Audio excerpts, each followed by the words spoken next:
It's Hughezy Hello, and this is the next episode of It's Hughezy Hello, and welcome to everybody, especially if you are a transsexual.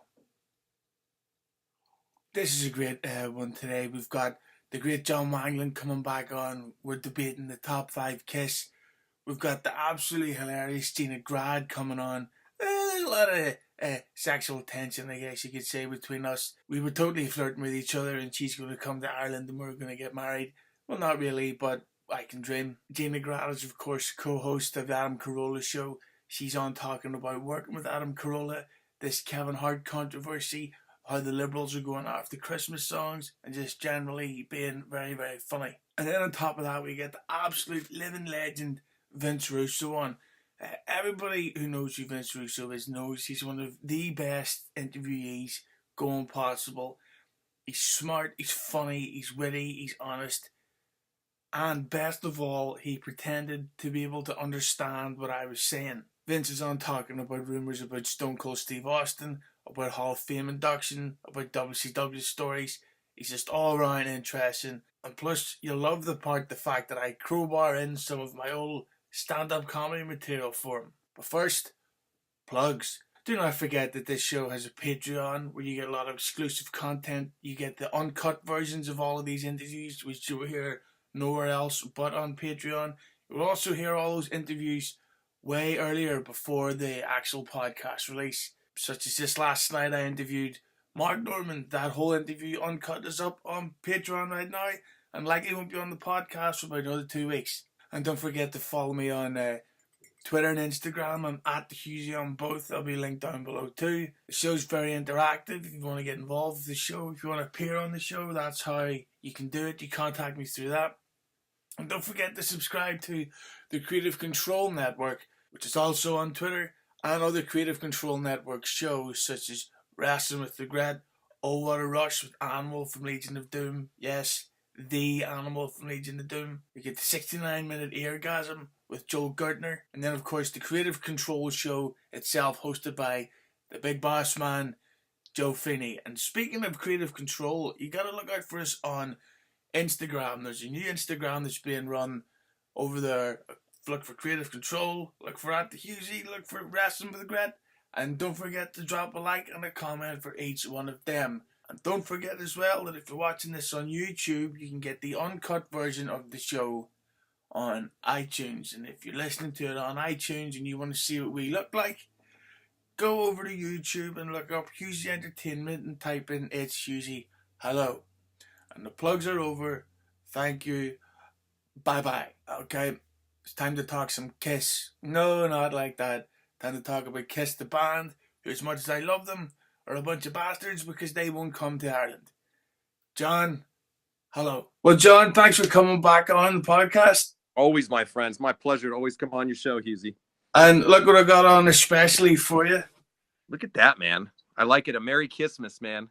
Merry Christmas. And I've also got it in onesie for the chicks. Wow, I bet you the chicks dig the onesie, man. Definitely. The only problem with the onesie, though, is that, as soon as you put it on, if you need to go for a piss, you've got to take the entire thing off. Yeah, yep. So what would be your level of Kiss fandom? I just started to really get into them, honestly, over the last year. So one of my buddies is a big Kiss fan, so he got me listening to a lot of their songs. So I'm a novice still, man, but I've been marking out huge for them over the last year. Yeah, for me, I have this thing where I get into them. Well, to be fair, like about 18 years ago. Mm-hmm. But at the same time, I get into them through compilation albums and stuff. So I couldn't say, oh, my favorite Kiss album is. Like, I just know them from. I know all of the songs out of context. Yeah, that's how I am. I wouldn't be a knowledgeable guy on their records or anything and all their album covers and everything, but I'm definitely learning a lot of the songs a lot more. There's just they put so much good stuff out there. If you're a fan of music and rock and roll, I mean, Kiss is legendary for a friggin' reason.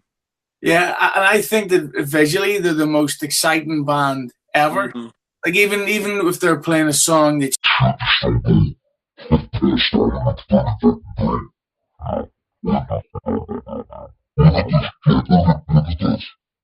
and that's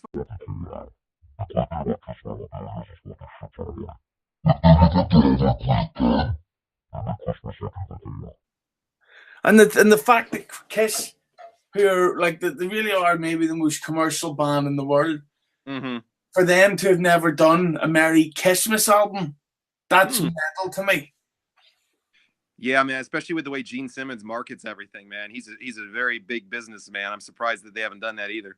But you know, it's crazy, right? I don't know if you've seen on the news or on Twitter, but Gene Simmons' mother passed away today.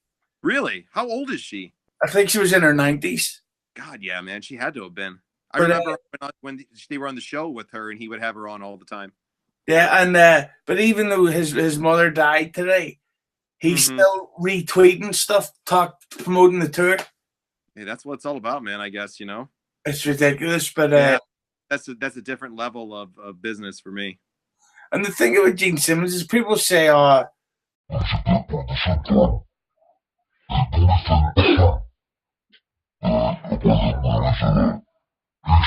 open about the fact that he wants your money. Whereas other bands try to be more subtle, but really they're all the same. Yeah, I agree with you on that, man. He is all about the money, but he's very open about it, man. He likes his money, man. Yeah. Is he still with his wife Shannon Tweed or whatever? Did they ever get married and stay together? Yeah, well, they got married and stayed together, but I think it's because he's too old for groupies, so he's tough.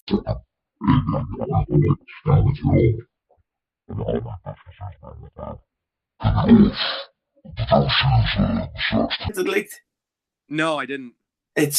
And this woman was, I think she was a prostitute, and he's having sex with her, and as he leans down in her face, she looks away from him like that. She couldn't even look at him in the face. He's just, ugh. Yeah. I'd like to have sexual intercourse again. So I don't think I'd ever want to watch that sex tape, man. But Gene Simmons is a perfect example of someone who used his fame to get women, because there's no way he'd be getting women if he worked at Subway. Oh yeah, you ain't lying about that one, man. He doesn't have a good looking mug on him, man. Yeah, but the thing is, of all the surgery he's got, but he won't just get hair implants. Like, he still get the comb over. What we're going to be doing in this segment is we're going to debate our top 5 Kiss songs. Gotcha. Okay, so why don't you start off with your number 5? All right, my number 5 is just a classic. I Want to Rock and Roll All Night, man. Everybody knows I Want to Rock and Roll All Night. It's just a legendary song. It just there's no doubt about it. It's one of the best songs of all time, man. Like, it's one of those ones that will forever live in our head forever. And it's, of course, one of Kiss's biggest ones ever. And it's just a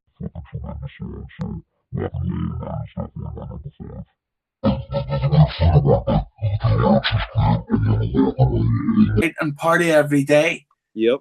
And I think most people would if it wasn't for beer.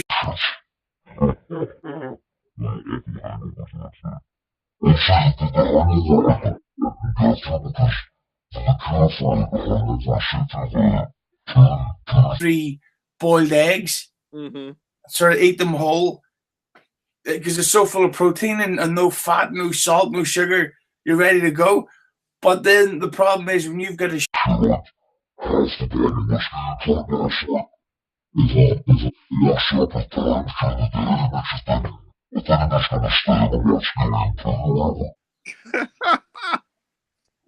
oh.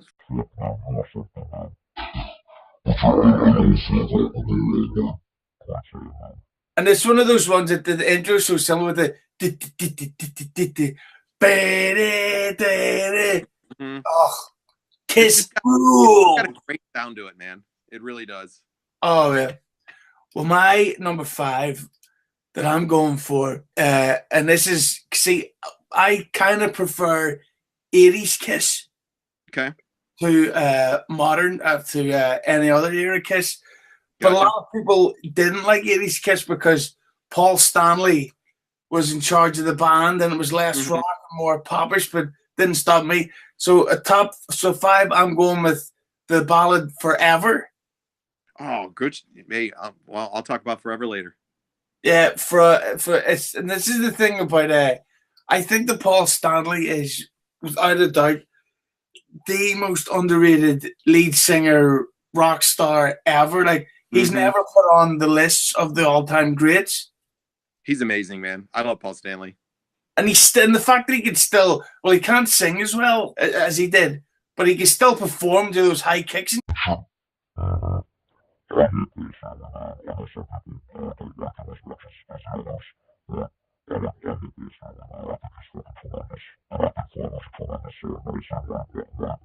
That's for in a few minutes.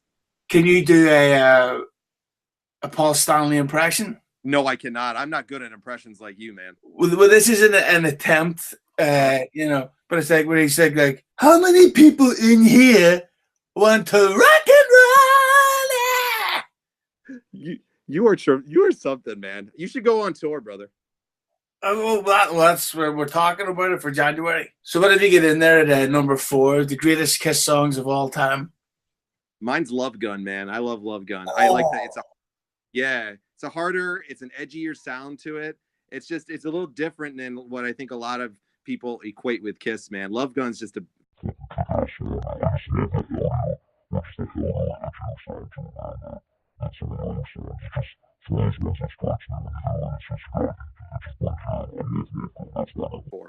You put a trigger on my. I love the drums in it. I do. I love the drums in that one, man. It's just a.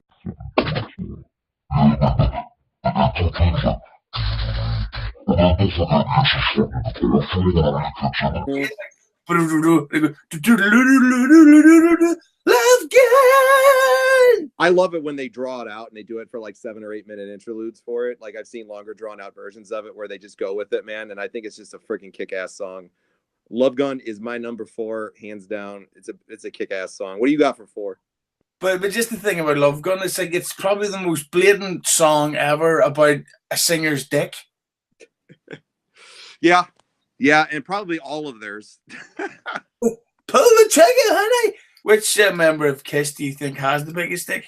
Oh my God, I don't think it's Gene Simmons. I'm a Paul Stanley guy, man. I'll go with Paul Stanley or Ace Frehley, man. I'm gonna give one of those guys that. I don't think it's Gene. Gene's got the tongue, man. So he definitely doesn't have the biggest Johnson, man. At number 4, I'm going with another one from the 80s, Heaven's on Fire. Okay, that's a great song. Not one of my favorites, but it's a good song. And I just love the intro. It's like such a Paul Stanley intro where he does the. I like your number 4 though, man. It's a good one. It's not one of my top 10, but I do like it. And the thing is, but it's such a weird song. Heaven's on fire, and like the whole thing where it's like, feel my heat, make it go higher, burn with me, heaven's on fire.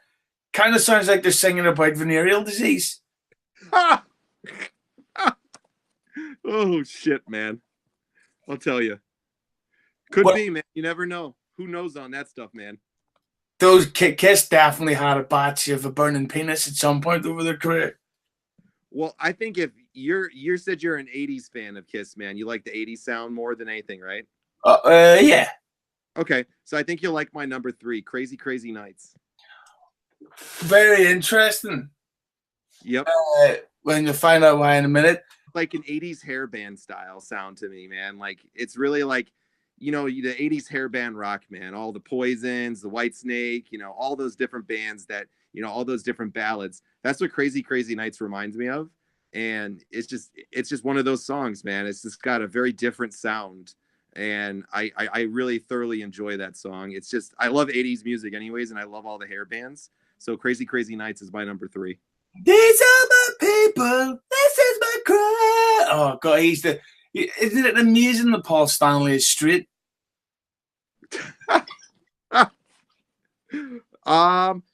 Hey man, you never know though nowadays, right? He might have been covering it up all these years. True. But yeah, but the thing about Crazy Nights is that even though Kiss don't perform it live as much, which is weird because that's the song that saved Kiss, because they had a pretty dodgy 80s leading up to that. And then Crazy Nights came out, and that song was a massive hit. And yeah, I love that song. That's a great pick. And the reason why it's interesting is because my number 3 is also off the Crazy Nights album. And it's a ballad, another ballad, Reason to Live. I'm not too familiar with that one. Oh, you will be. See, after this, Okay. I said watch that music video, and All it's right. just it's it's you know the way the Sylvester Stallone film Cobra. This people Oh say, yes, I know that now. You are absolutely right, man. There it clicks in my head, man. Too many concussions got me. That's a great freaking song, man. everybody's got a reason to live, Mm. and it's the most that Paul Stanley's ever sounded like he was singing the Baywatch theme tune. Ha! So what Sure. have we got into number 2 is the greatest Kiss song of all time. Mine is Forever. I love Forever. Such Yeah. a softer tune by them, man, but it's just fantastic. There's a great version on YouTube you can go find out when they played without makeup on with it, and they played it in like a more intimate setting live, and right out near where I live. Actually, it's out in Syracuse. If you look it up, and it's just one of those it's just like one of those songs, man, that just hits you. It's a fantastic song. I like the softer sound to it that they have with it, and it's just a freaking great song, man. If you don't like Forever, I don't know what to say for people, man. That's a great tune. But Forever, it's one of those songs with Kiss. It just because I think that people like Kiss and James Brown, and Billy Idol and Dolly Parton, is that they become so famous and iconic that people forget they're actually amazing songwriters as well. Sure. And they write their own stuff, man. It's not somebody doing it for them. Exactly, and Kiss showed you with Forever just how great they are. That's a great way to put it, man. And it's true, especially in today's day and age. These guys don't write. Well, at number 2, my greatest Kiss song, and this is the only one from the 70s that's on my list, and it's another one of the more chilled out ones. Sure Know Something from the Dynasty album. Okay. Interesting choice. Good song though. Yeah, but it's a weird song for them because it's such a laid back sort of like that would sound terrible in stadiums. Because with stadiums you need songs like Crazy Crazy Nights and even big louder ones like Forever. Sure Know Something is for like the more intimate stuff, and it's brilliant. I love it. I agree. It's a really good song. The thing I love about Kiss is they have such different styles in all their different genres you can see throughout all their different albums and how long they've been around. Like they can play so many different ways and sound amazing. That's just the way about them that they can consistently reinvent themselves, and that's why they're a timeless act. Are you going to see them on this apparently farewell tour? I wish, man. I don't get a chance to get out to concerts as much, man. I would love to, though. Yeah, I want to go, but they're not playing in Ireland, so I would have to go to the UK, and I'm really not in the mood for going over there to. I'm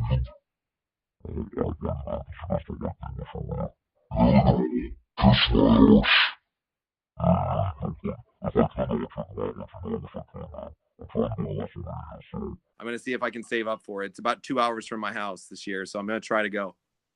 You know the one thing about WrestleMania that's really got me excited.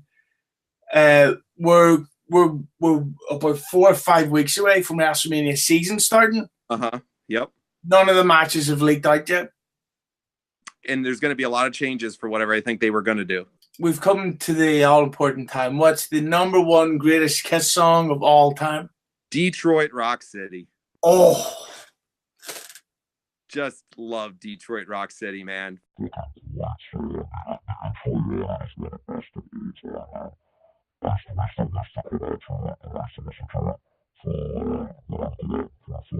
Hockey my whole life and football and stuff. I'd always listen to Detroit Rock City, man, to get jammed up and pumped up, ready to break somebody's face.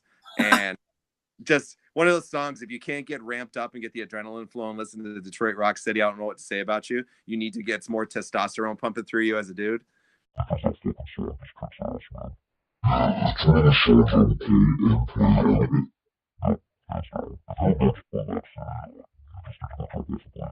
Yeah, and it's one of those things where it's Detroit Rock City. It's one of those things where everything's great. The intro's great. The chorus is great. The verses are great. And then the double guitar solo with Paul Stanley and Ace playing at the same time. Got it, man. And then the whole time, Peter Chris's drum is. just on the drums, man. The drums in the Kiss songs, like you said, like in one of the earlier songs you were mentioning, man, the drums on them is just awesome.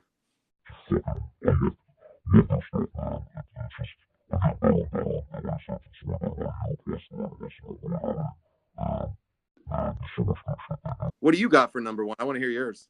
Number one, the greatest Kiss song of all time. And this was co-written by Bryan Adams, apparently. Okay. I Love It Loud from the Creatures of the Night album.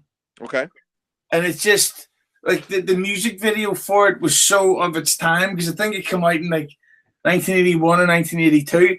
And you could really tell the Kiss is kissing the arse of MTV, because in it, it's like this conservative family having dinner, and the kid sneaks off to put on the music channel, and it's Kiss doing this video, and the kid's really like, oh wow, wow, and the dads are like, turn off the rock and roll, and it's just, and also the thing I love about it is because Gene Simmons and Paul Stanley are trading like verses, you know, because like Gene sings the verse and then Paul Stanley sings the chorus, and it's just Kiss sounding heavy, and it kicks arse, and it's so catchy. And the fact that the song fades out but then comes back in again where they're going, yep, yeah, yeah, and it's always Kiss at their best live as well. Heck yeah, man. No problem. And I just want to say Merry Kissmas to everyone. Merry Christmas, everybody, man. Hughezy, check out his show for all those who don't listen, man. I listen to Hughezy's show.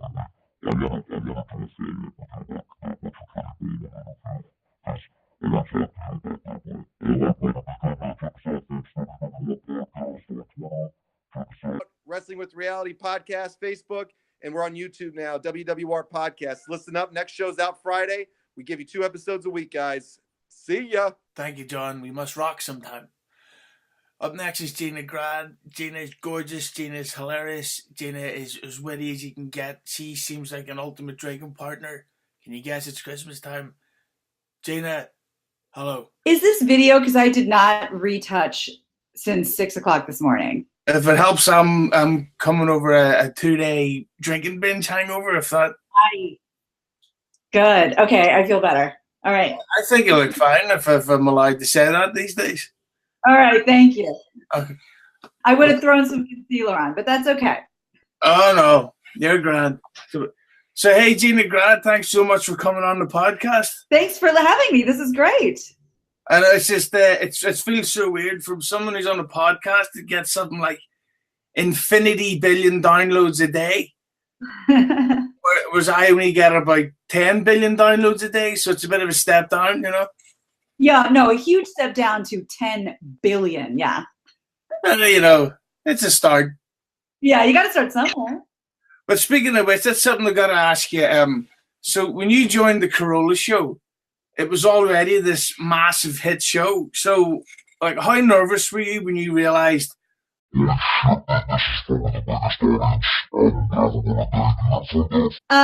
answer is incredibly. I've been doing radio for years at that point, and you would just kind of have to act as if you're not terrified, act as if this isn't the scariest thing you've ever done. Adam actually called me a week or so before I started, and just to give me some pointers and kind of feel some stuff out. And one thing I will never forget that he said to me was, don't treat the first show like it's your first show. Treat it like it's your 60th show. You know, you're not auditioning. You don't need to, you know, cram anything in. You don't need to tap dance extra. Just, you know, see how much you can sort of blend in a good way. And I'm paraphrasing, but that really meant a lot to me, because otherwise, what do? We push, we try extra hard, we overcompensate. And when you're alone in your car listening, you know, to this intimate experience, and you hear someone shoehorning themselves in, it's hard to listen to. So that was really good advice from him. And especially with somebody like Carolla, because like you could say the word banana, and he's like, that reminds me of a time, and then, you know, it's a 40-minute. Oh, I hadn't noticed. I wasn't. This is let me write this down, because I might need to bring this up on the show. Yes. He has a lightning fast mind and a Rolodex that doesn't end. So you're exactly right. I say, well, I had a banana for breakfast. First of all, Vinny Tortorich, our house nutritionist, would kill me if I had a banana for breakfast. But you're absolutely right. Adam will do 15 minutes on it and say, okay, what do we got next? And I'm like, well, I didn't finish my banana story. So yes. Well, that's like about 2 or 3 weeks ago, I interviewed the comedian Jim Florentine. Oh, I love Jim. No matter what I said to him, the conversation was turned around to anal sex. We might have that problem too. Well, oh my, I really am way more hungover than I imagined. But then with Florentine, it's just like, you know, the thing about Guns N' Roses is and it's like, yeah, great point. That's good. But speaking of which, when you do the show, because the thing about the Carolla show that's great is that he obviously says whatever he thinks, and he encourages everybody else to say what he thinks. He lets, you know, he do the same thing. But in this modern day,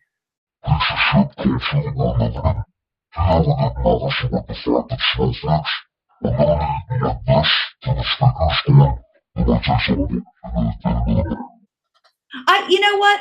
Yes and no. I do think if I laugh at something, or if I add to a joke, or if I give my opinion, it'll be taken out of context because we joke and we're dry. It's a dry, sarcastic sense of humor. So if somebody who doesn't listen to the show might think we're serious.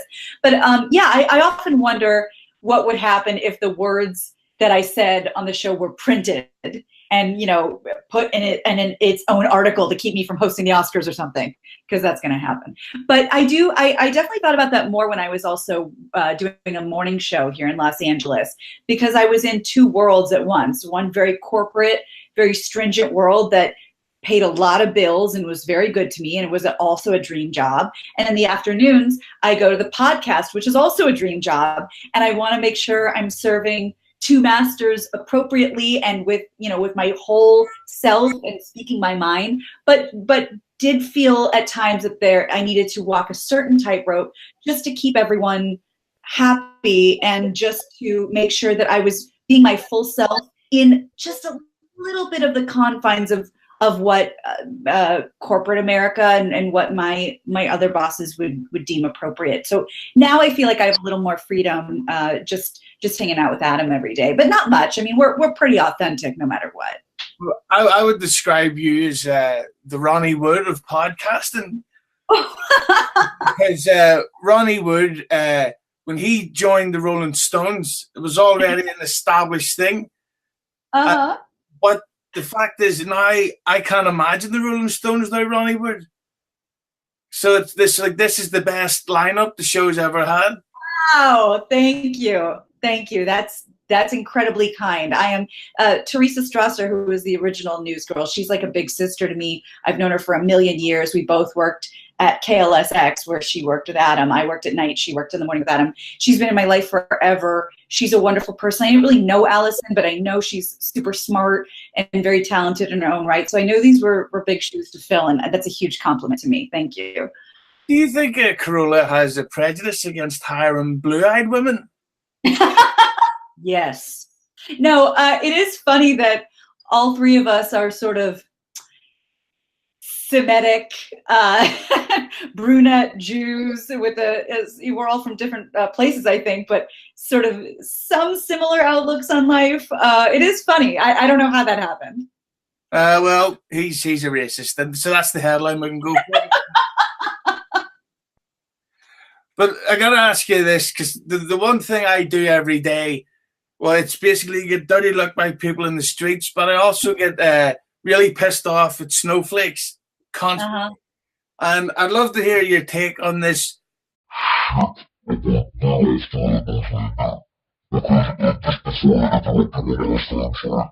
There's this classic Christmas song called Fairy Tale in New York. Oh, I love that song. Oh, I played it on Carolla. Well, they're trying to ban it over here now. Oh, I know. Now, I get that, right? But here's the thing. Over here, it means lazy. It doesn't mean, the homophobic thing. Don't say. I did not know that. Yeah, and that's the whole thing, because like it's Irish people singing an Irish song using Irish slang. Wow. But yeah, because it's like, why would a woman call her boyfriend gay in an argument? It's like, I bet you I'm not. Do you remember what happened last night, baby? That's a very good point. Yeah. But so that 94-hour long question that I asked was basically, what's your take on this whole? But like, do you find it weird how snowflakes are more offended by Christmas songs than hip hop songs? That is an excellent point, my dear.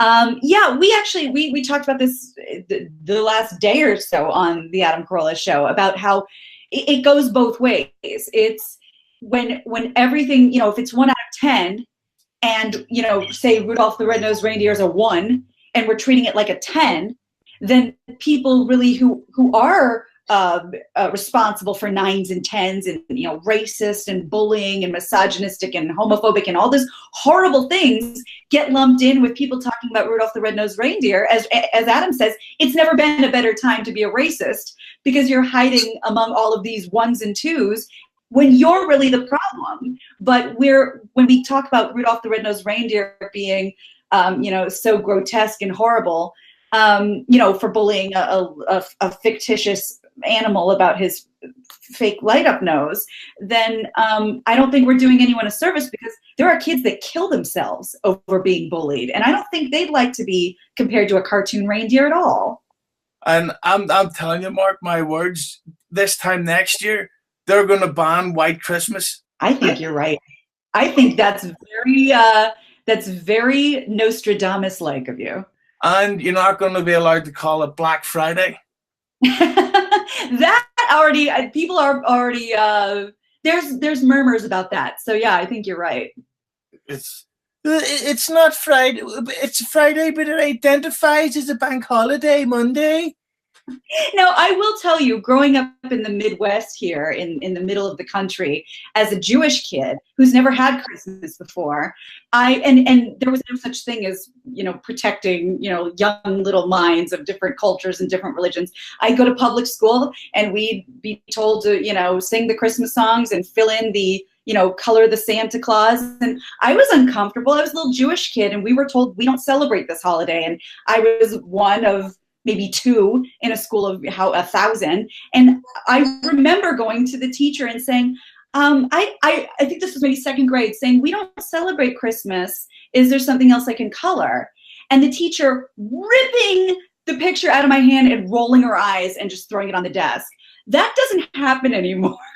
And it's not because I was, you know, particularly raised as a fragile child. It was just we were Jewish and we were told you don't celebrate Christmas. So doing this at school felt a little off to me. And when I asked the teacher about it, she could not have been more put out by the question. So these days, that's over.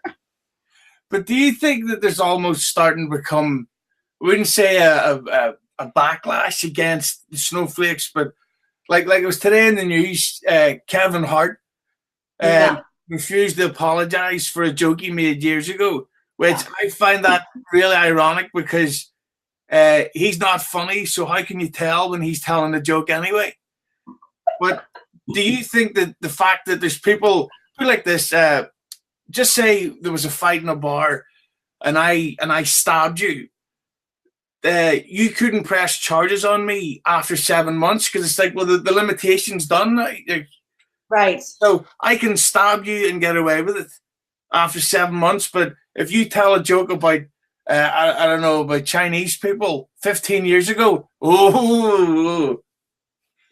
that's definitely the hot topic right now. And I have a couple thoughts on this.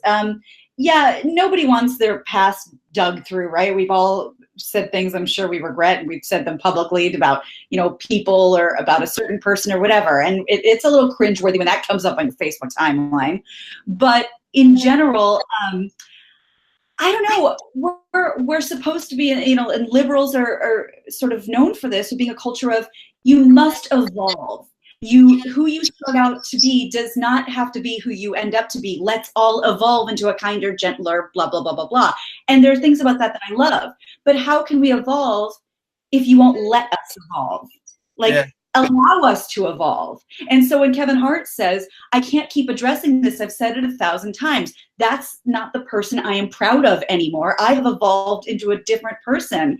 There's really no, I mean, celebrating might be too much of a word, but nobody gets a kudos and an applause for changing and for being a more progressive thinker. We just find them on their worst day and try to end their careers. And that's very scary to me. And I think I'm a pretty fair-minded, I'm not a super controversial person. And I do worry that everything I've built my life to achieve could be taken away from me by somebody anonymous who either wouldn't accept an apology, see that I've evolved, or just let me be my damn self.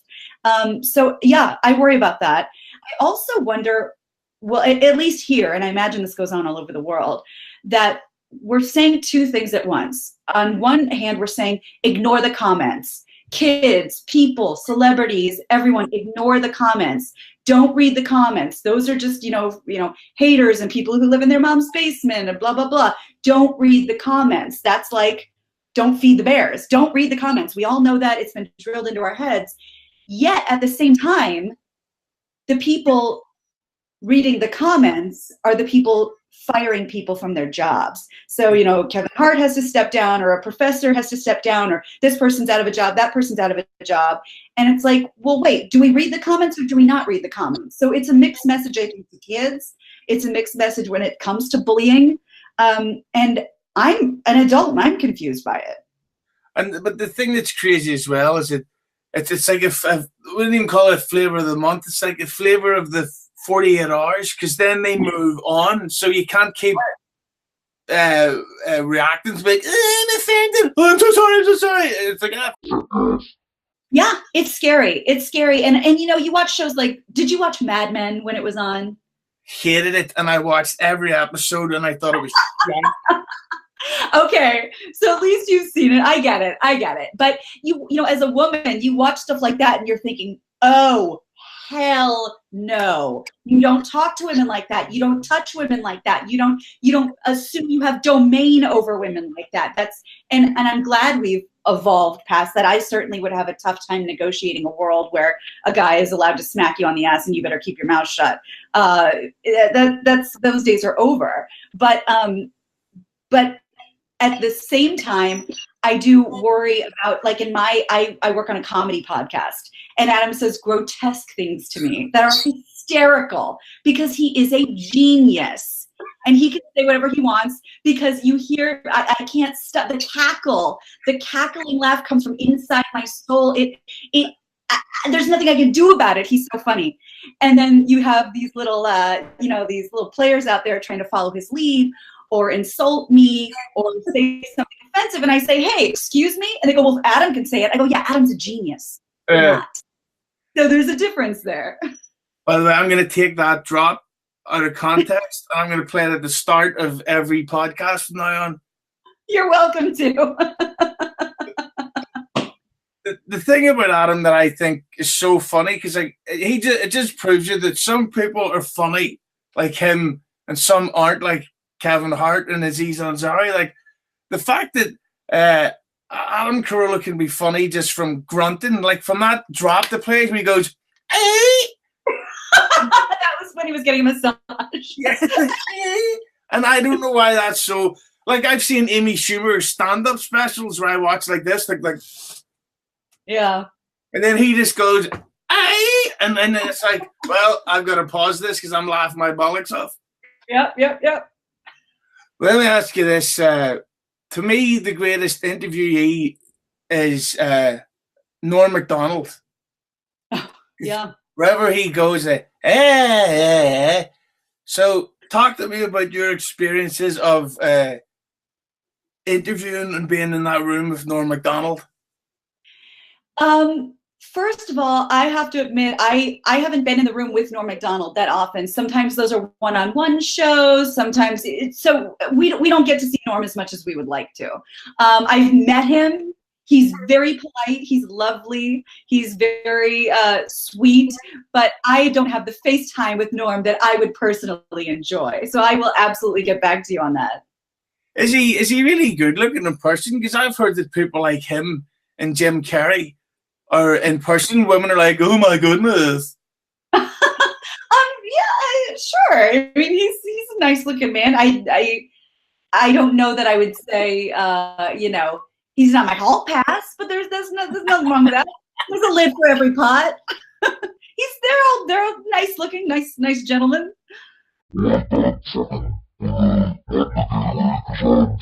Yeah. So here's the thing, and we all know you're dying to really talk. What's it like when you've got a guest in the room and you can just tell this is going bad?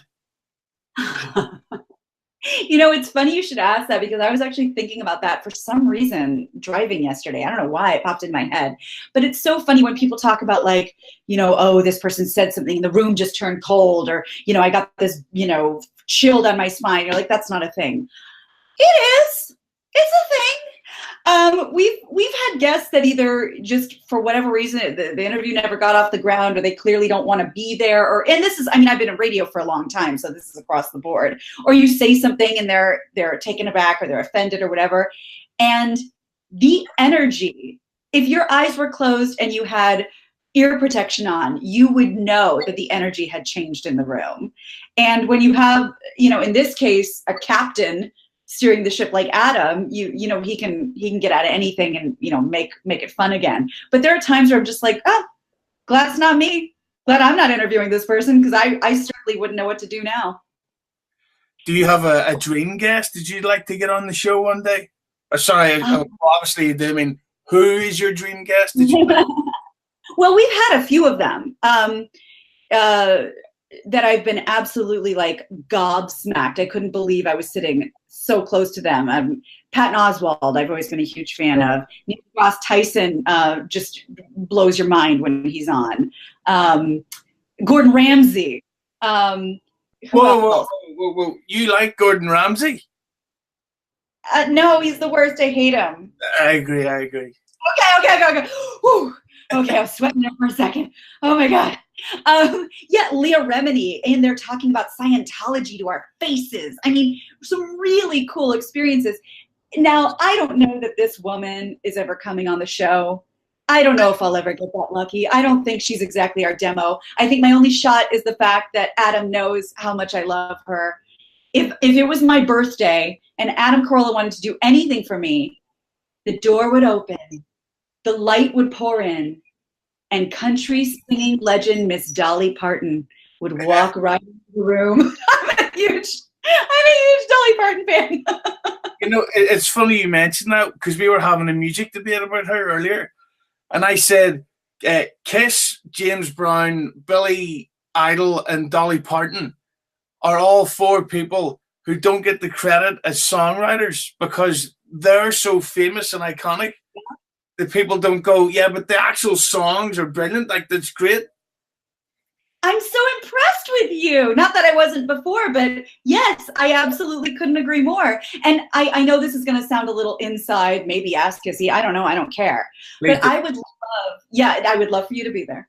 I would love to sit, because I sit in between Adam and the guest. So I'm kind of doing this entertainment ping pong during interviews.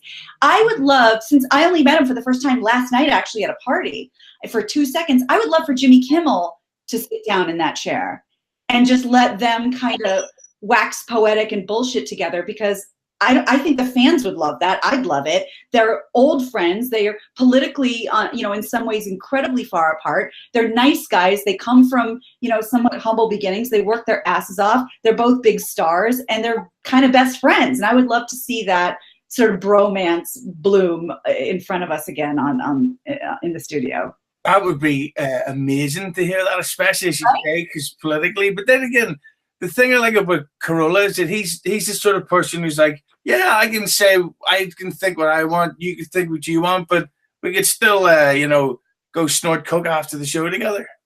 That's exactly right. That's the thing that brings us all together. It's the great equalizers, is cocaine. But he does say that. He does say, you know, you take someone who politically couldn't be farther apart from each other, and chances are they both, you know, they're faithful to their wives. They both pay their taxes. They both raise their kids. You know, they both want to have a nice community. They both, you know, whatever. They're more similar than they are different. We just don't think of it that way. And then do coke with them? Obviously, that goes without saying. And speaking of cocaine, I was wondering that, now, of course, you've done it before. Of course. I mean, not that. It's, I mean, but what I mean is what you've done before is international shows. So, gotcha. Yeah, I'll put that drop in at the start of the show as well. Thank you. Great. So, are there plans for any more international shows for the Carolla Show? God, I want to so bad. There is nothing more fun than traveling for those live shows. It's the best. We have the cruise. Does that count? We have the cruise next year. That's going to go out of Miami here in the States, and then it's going to go to, I think, the Bahamas. So that's going to be amazing. But besides the cruises, nothing that I know of on tap. But Adam goes to the Goodwood, goes to Goodwood every year in London. We aren't invited because we're not there to race. But yes, we have begged and made our feelings heard.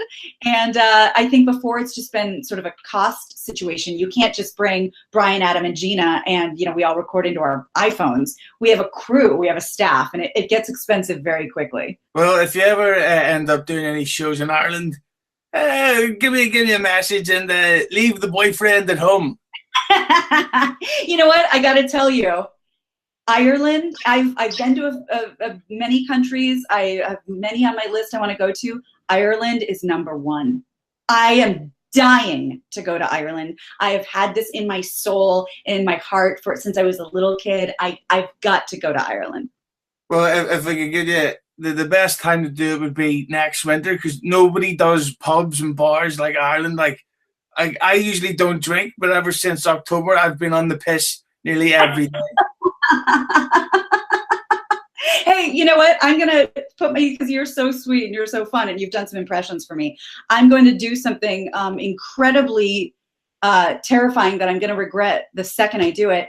Have you heard of a play, an old play called Dancing at Lunasa? It's an old play, and it's about a family of Irish girls, and they're all from Northern Ireland.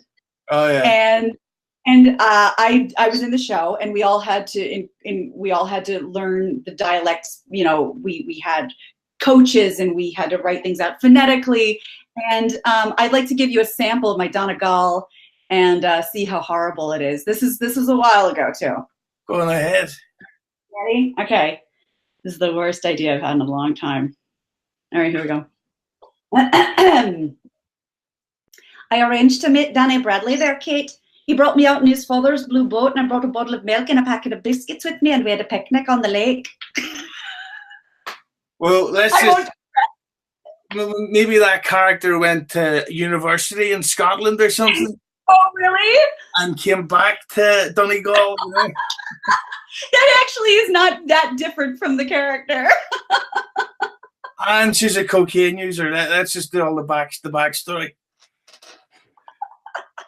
So not a good Northern Ireland accent. Well, it sounded like she's from here, but also travels a lot. Oh, that's just because I'm bad at it. That wasn't part of the character. I'd say it's advanced.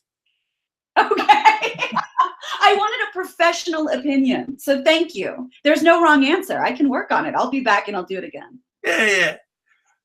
She could play the friend,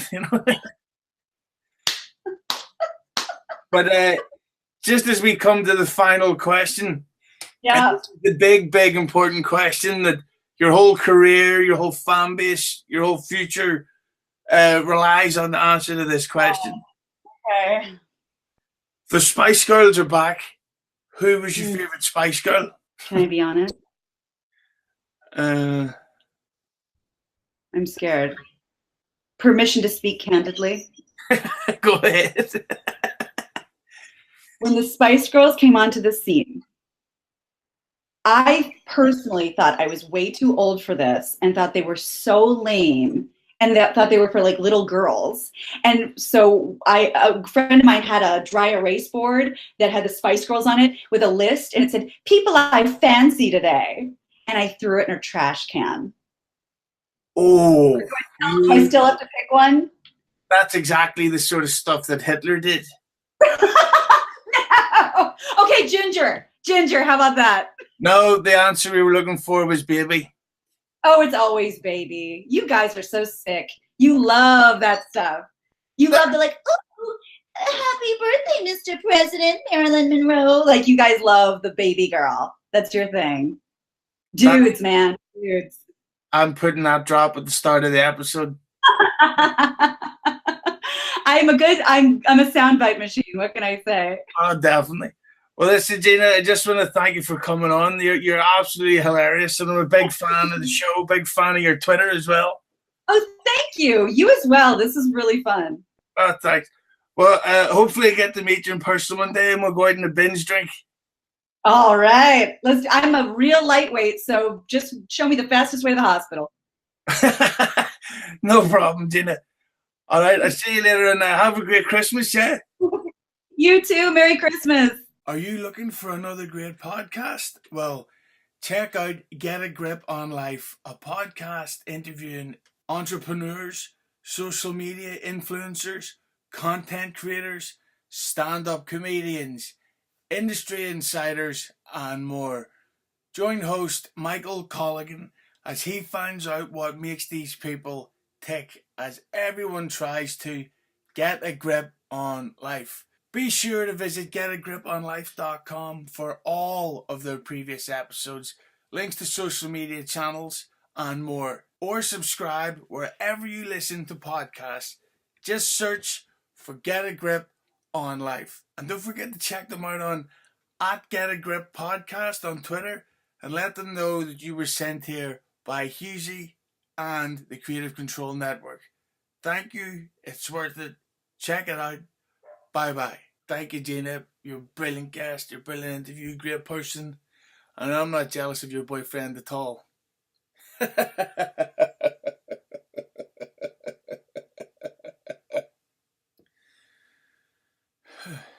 Up next is Vince Russo. I mean, how do you really introduce Vince Russo? The guy's a legend. The guy's hilarious. The guy's smart, witty.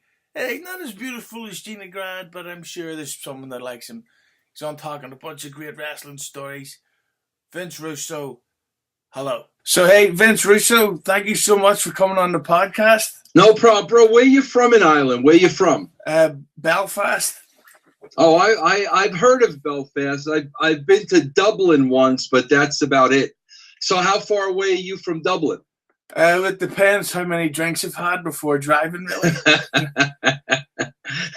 So is it a drive? Is it like a couple of hours or what? It's about 90 minutes. Oh, that's not bad. Okay, that's not bad. But if I ever get a good new album, I like to take about 2 hours to really realize how our music is, you know. Yeah, I hear you, man. I hear you. Yep. So Vince, one of the things I really wanted to ask you about on this is the fact that like I've been listening to you doing podcasts and doing interviews for a long, long time, and I've wanted to ask you about certain stuff like internet rumors and.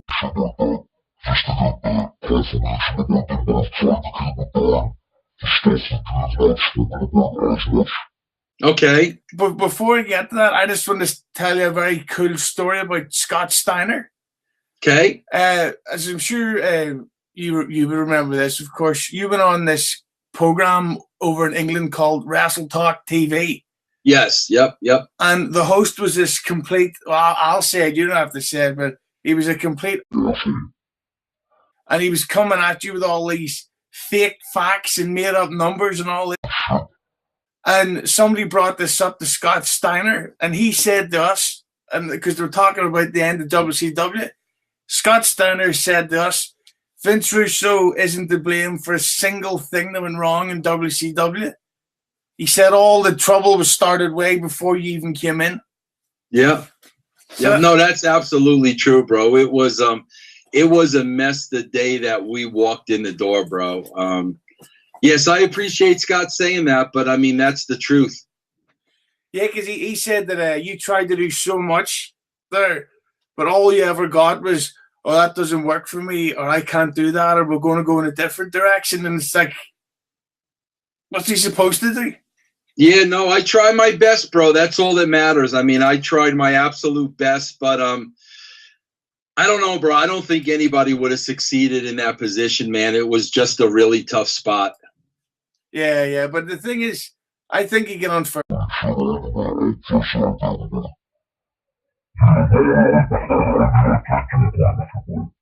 let's get into. Bro, is that a scar on your face? No. Yeah. Yeah. Well, I've got a couple of scars. What happened? What's that from? Oh, I fell over on the table when I was a kid and I broke my jaw. Oh my gosh. Yeah. Wow, how many stitches did that take? Oh, it was plastic surgery. Oh, really? Was that bad, huh, bro? Yeah, you could see my teeth and all through here. Oh, wow. How young were you? About 7, I think. And what, you just fell, bro, on like a table? Yeah, it was because, you know, there used to be one of those cornered edges and I landed right into it. Oh, man. That must have hurt like hell, bro. Oh, well, luckily it knocked me out completely. Oh, did it really? Oh, yeah.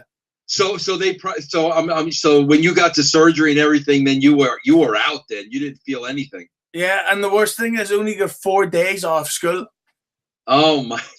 4 days? Yeah, it's like I wasted my time then.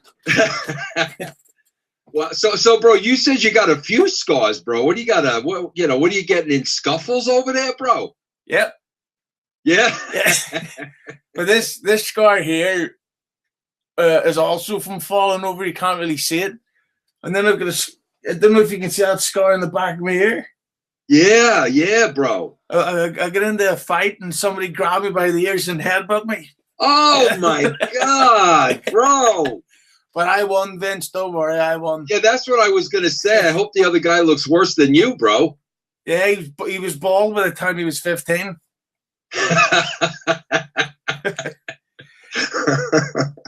But hey, let's get into the gossipy, rumory stuff, because this is the stuff I just to get talking to you about this. It's just been like, please, Santa. Yeah, no, absolutely, bro. I'm always gonna shoot straight, bro. I'm a grandpa now. I'm gonna be 58 years old. I've got nothing to lie about. Some stuff I don't remember, bro. If I don't remember something, I'll tell you. But I'm never gonna lie about anything, bro. That's all we could need from a person, really. Yeah. So the big rumor I'd heard, one of the big rumors I'd heard was back in 1999, and even in 1998, Stone Cold Steve Austin was not so much difficult backstage, but he would flat out refuse certain storylines, like, well, goddamn, Vince, that doesn't work for me. So one of the rumors I've always heard about, was it true that there was plans for a Stone Cold Steve Austin versus a Jeff Jarrett feud? Yeah, first of all, let me tell you something.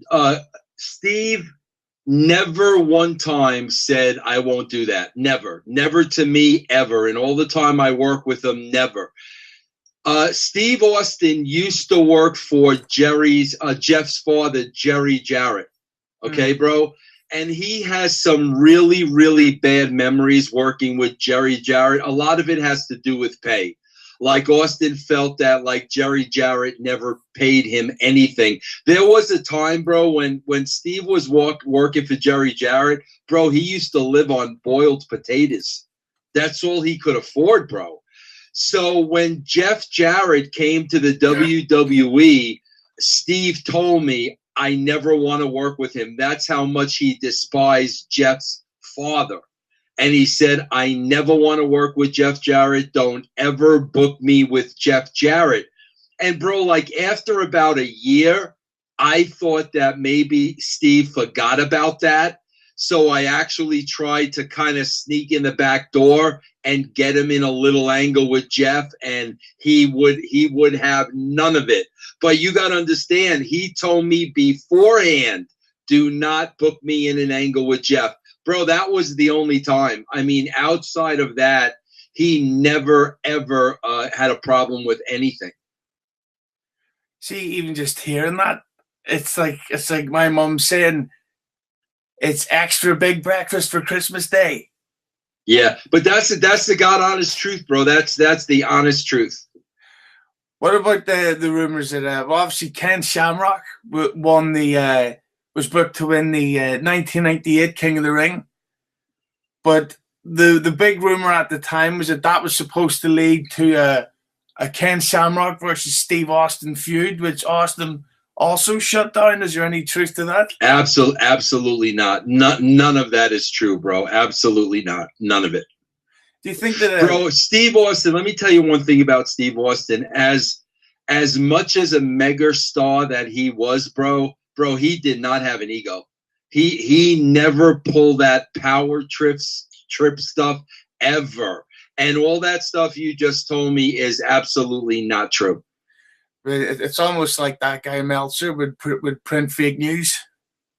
Bro, listen, these guys have sources. They never tell you who their sources are. Their sources are guys in the locker room that, usually have an axe to grind, usually have some kind of an agenda. So, you got to take that stuff into consideration when Meltzer reports something. Somebody's passing that along to him, and somebody usually has an axe to grind.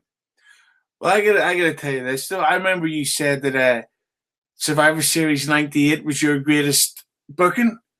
Yeah, I've got to give you the fully loaded 1999, because that's the one pay-per-view out of any WrestleMania, any SummerSlam.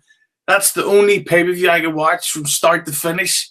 Often it's genius in every match.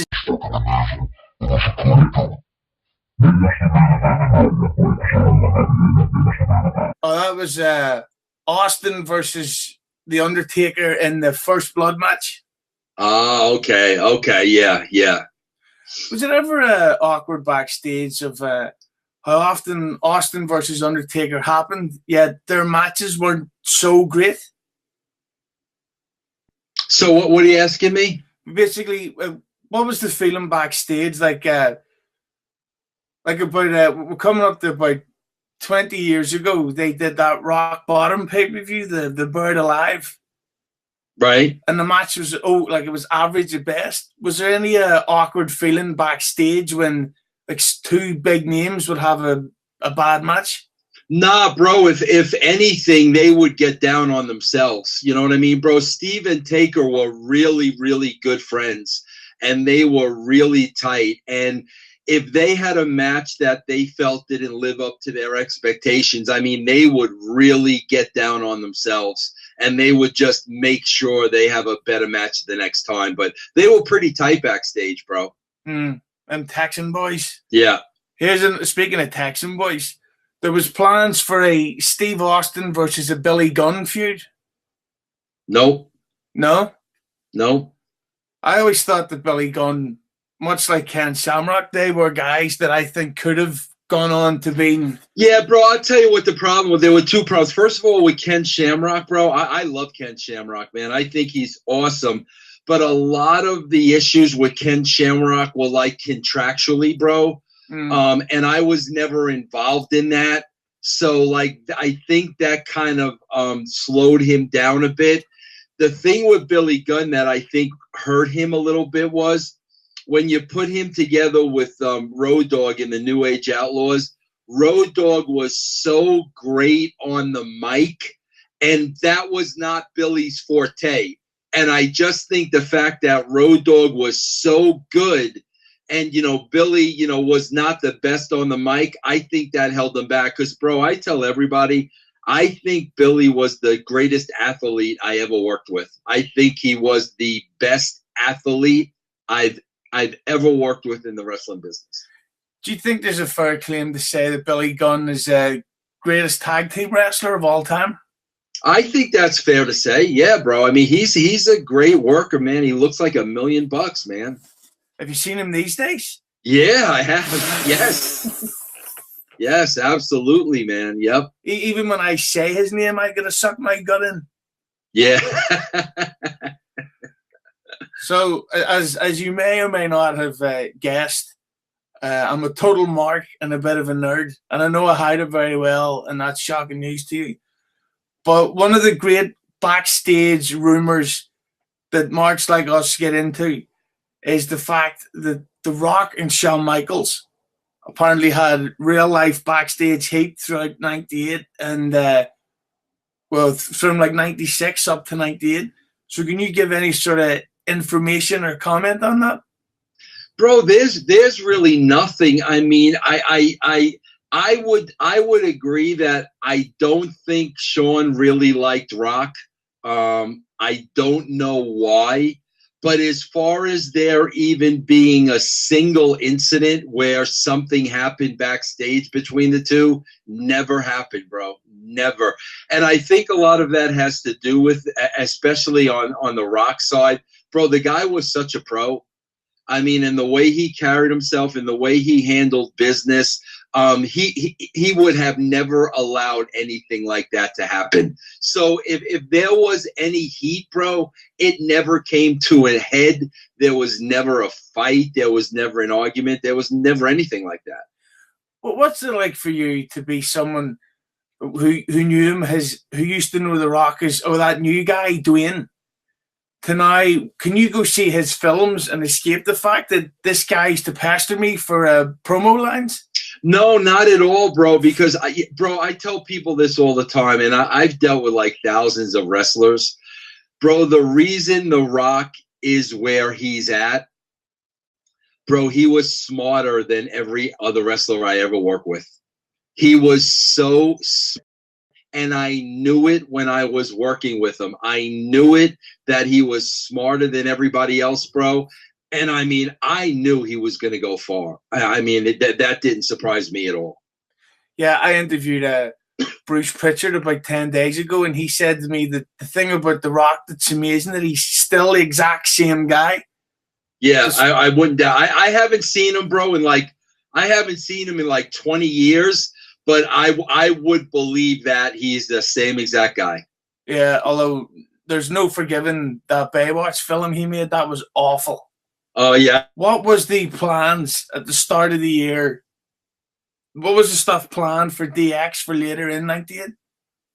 Bro, we never wrote that way, bro. I mean, they might write that way now. They might have written that way before us. Bro, we really didn't have like long-term plans. We wrote the shows like very organically, bro. We wrote them like week to week. Maybe we had an idea of like what the main event was going to be at WrestleMania or something, but we never had everything planned out for everybody. We just didn't write that way, bro, because the way we wrote was we listened to the people. And we paid very, very close attention to the ratings. And we let those things dictate the direction of the company. So we never boxed ourselves in that, okay, this is where we're going to go creatively and we're not going to move off this. We never did that, bro. Well, I'm just going to make up some sort of rumor and say that, I don't know, Shawn Michaels versus... I'll get back to that one, but I'm just kind of a liar. That's just the way I am. Yeah. but speaking of factions and stuff, when you went to WCW in later '99, early 2000, the NWO was reformed, the black and silver. But then, of course, Bret Hart got kicked in the head by that goof Goldberg. So the question I would ask you, or the question I'd love to know is, what were your initial plans going into that NWO reunion story? Well, bro, one of the things I was going to do was when I got to WCW, Bret was being so underutilized. And having worked with him for so many years at the WWE, I wanted to put Bret back in a position of prominence. So we were going to reform a very, very strong NWO. And, Bret was going to be a main piece to that, bro. But unfortunately, getting kicked in the head, I mean, that really messed him up, and that messed up all our plans. I think that the NWO gimmick, I think it's the greatest gimmick ever. And I'm a WWE mark, but I just think that NWO, and I think it could still work today with if you kept like a core 3 to 4 people. Yeah. Like you put like a Drew McIntyre and a Becky Lynch and me and I don't know, Lesnar. Have Lesnar be like an NWO guy that rarely turns up, but when he does turn up, you think someone's going to get stabbed. Yeah. But I just love that gimmick. But I got a question for you, Vince. You're sort of known for being quite accessible and interactive with fans, wrestling fans. But is it ever difficult talking to fans? Because I went to this Bruce Pritchard live show the other night, and I was looking around the room, and I thought, kind of weird. Kind of weird, like how? Like, what do you mean? Like I know I'm nerdy, but these guys, it was like they were dressing up in fancy dresses, nerds. Yeah. You know, bro, that's the thing. It's like I like having interaction with and I hate using the word fans. I hate that. But people that support me, I like interacting with them. But yeah, bro, like I think sometimes they take it way too seriously. And like there are so many times where I'll say, guys, it was just a television show. I mean, that's all it is. It's a television show. And I think it's great that you enjoy it and you're fans of it. I think that's great. But it's like, man, I see people become obsessive over it. And, bro, I think when you become obsessive over anything, I just don't think that's good, man. And I don't think that's healthy. And I'll tell people that sometimes. I'll say to them, bro, if you're paying this much attention to wrestling, you're probably neglecting something in your life that's very important. Yeah, true. You know, I tell them that all the time. Yeah, and plus, I don't like it when fans go on about kayfabe, because they've got no problem when Bryan Cranston's hanging around with Aaron Paul and they're promoting Breaking Bad DVDs. But if Shawn Michaels is seen having a coffee with John Cena, they're all... Yeah, no, that's what I'm saying, bro. Some of them just take it way too far. I've got to ask you this question, and this is something you've answered many, many times, but I've just got to ask you for today. Like, it's inevitable you're going to go into the Hall of Fame. Like, whether it's this year or next year or whatever. It won't be this year because the Hall of Fame's already happened. Whether it's next year or the year after. So if you could pick anyone to induct you into the Hall of Fame, would it be the Headbangers? No, bro, first of all, that's never going to happen. In a million years, in your lifetime, in my lifetime, that's never going to happen. So, like, I don't even think about that. I don't even think about, you know, who I don't even think, bro. I don't even think. If there was some kind of a miracle and they did offer it, bro, I don't even think I would accept it, to be honest with you. Well, I think you do yourself real disservice saying that, Vince, because it wasn't for you. Like I've been a mark since I was, I think 1990 or 91 is when I remember watching WWE for the first time. And the best era ever was 96 to 99. And I'm not just saying that because you are paying me for this interview. But I think that was the glory days. And I don't think it's a coincidence that it kind of went to shit after around, what was it, SummerSlam 99 or just before? Yeah, I think we left in September of 99, so it would have been right after SummerSlam. Yeah.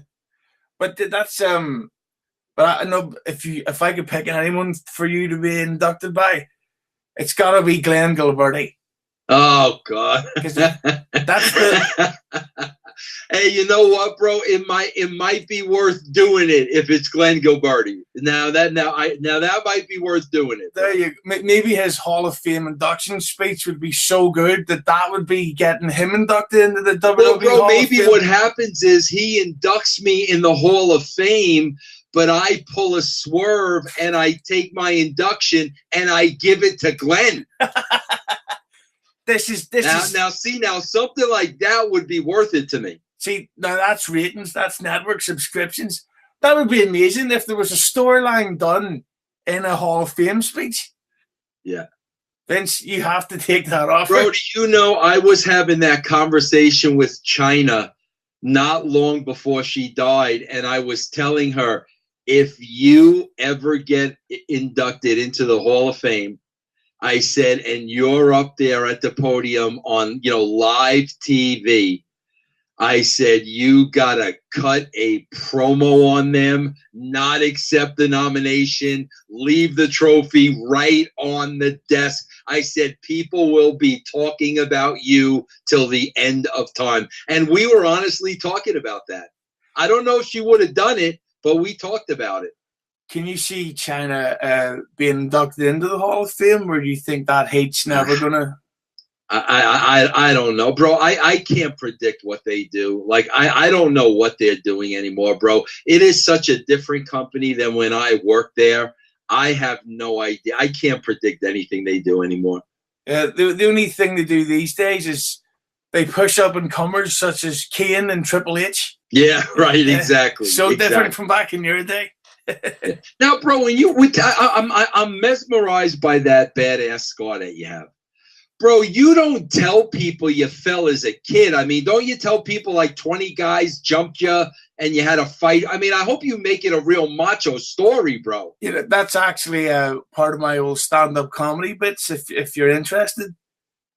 Go ahead, let me hear it, man. Let me hear it. Okay, we say, so, you go, so I was, a lot of people ask me about the scar, and I tell you, okay, I'll tell you a quick story. So I'm walking home with these two models, really beautiful models, and 10 ninjas jump out of nowhere. So I say to the 3 models, hey, wait there, girls. I've got to fight these 20 ninjas. So the 5 girls wait there, the 10 models. So I walk over to the 30 ninjas and I say, guys, I don't want any trouble. Maybe back off because I don't want to hurt all 50 of you. So the 20 models that I met are standing behind me. And I say, okay, you 50, go get a champagne. I can pay for it. I'll just deal with these 100 ninjas. So I take out the 1,000 ninjas in about 4 seconds. It didn't really get my clothes dirty. I took the 5,000 women back to my room, did them all. It didn't even take me long. They were all exhausted. So I was walking out to go make them lunch, and I tripped over my penis and landed on the other end of my penis. Very nice. I like that. Very nice. Very nice. And that's a true story. And I gotta ask you, I see the box setup in the background, and it's someone that I used to love, and I can't stand him anymore. Who's that? What do you think about how Howard Stern has changed? Bro, I gotta tell you, he was a big inspiration to me. But bro, I'll be honest with you, I think he changed because of age. I mean, bro, the guy's in his mid-60s now. I mean, I don't know how anybody could expect him to do stuff that he was doing in his 30s. I think he just got older, bro, and I think he just mellowed out. But I've got to say, the fact that he would ban people like Gilbert from the show. Yeah, I don't like that. That stuff. Yeah, he's banned a lot of people from the show. I don't agree with that. No. And I also don't like how he's being portrayed as a feminist these days, because he used to do the Miss Butterface contest. It's like, how's that female empowerment? Bro, I was just thinking about that today. Remember when they used to throw bologna at their asses? Remember they used to do that, bro? Can you imagine that today? Can you imagine, bro? See, just before I come up to the final question here, Vince, can you do an Irish accent? Oh, gosh, bro. I don't think so, man. I can't, bro. I can't. I love it, though. I absolutely love it. I think it's awesome. Bro, the only accent I have an issue with, bro, I went to the UK. I love that. I went to Ireland. I love that. But, bro, when you get to, Scotland and you got, a guy like Grado, yeah, bro, I don't know. I didn't know what they were saying, bro. It's funny, bro, because half of the people you could understand, but then the other half of the people you can't understand. It was weird to me, bro. Bro, I swear to God, I've had a lot of conversations with Grado. I have no idea what he's saying. Conan says that when he speaks to Grado, that he makes Grado do it in a cowboy accent because it's the only way he can understand him. Yeah, bro, he used to do that to me in a New York accent. Grado used to talk to me like in perfect New York. And I used to say, bro, please talk to me that way so I know what you're saying. So, Vince, this is the big question that everything relies on. The Spice Girls are back. Who's your favorite Spice Girl? Well, bro, unfortunately, my favorite one isn't back because my favorite one is Posh. Always has been. Well, I'm afraid that's the wrong answer. The correct answer was Baby Spice. And why is that, bro? Because she's got a nice big round arse. Arse, okay. Bro, is that saying the other four didn't have nice round arses? They did, but Baby's the only one that's held up in 2018. Okay, so you're basing it on today then? Yeah. Okay, all right, that's fair enough. But that's fair. But even back in the day, Baby Spice, she's the only one that seemed like the normal one, where she would eat junk food and not care about, ooh, my legs. Yeah. Well, listen, Vince, I just really want to thank you for coming and taking the time to do this. I'm a huge fan of you for decades. The fact that you would take the time at all is amazing, and thank you so much. Bro, when are you putting this up, if you don't mind me asking? Possibly Wednesday. Okay, I just want to say to everybody out there listening, man, right now, bro, over on the brand, you guys know I do a show every single day of the week. I got a different co-host every day. For the month of December, bro, if you've never been a part of the brand, you get a month for free. No long-term commitment, bro. You can go try it for free for 30 days. You just got to do it in the month of December. Just go to russosbrand.com. It's my Christmas gift to you, bro. And it's a bargain because there's so much old content and new content coming out all the time. Why wouldn't they? Yeah, it's free. Absolutely free. No strings attached. There you go. Vince, thank you so much for your time. All right, bro. You're welcome. Thank you, man. Okay, and have a Merry Christmas to you and your family. You too, my friend. All right, Vince, take care now. Keep away from those ninjas, bro. Vince, I can't believe I got talking to you. Thank you so much for your time. And you may not have noticed there was some technical snafus during the middle of that. But Vince is very kind enough to reenact parts of it because he's just generally a good guy. So that was the episode, and don't forget to stay tuned for next week. It looks like we're going to have Mark Normand on. We're going to have Joe Cronin on. Looks like maybe Ralph Garman should be with us. Probably going to have Simone Marie from Primal Scream. Victoria May Clark as Shane McGowan. May have Eric Bischoff coming on. You never know. So that's it. It's Hughezy. Bye-bye.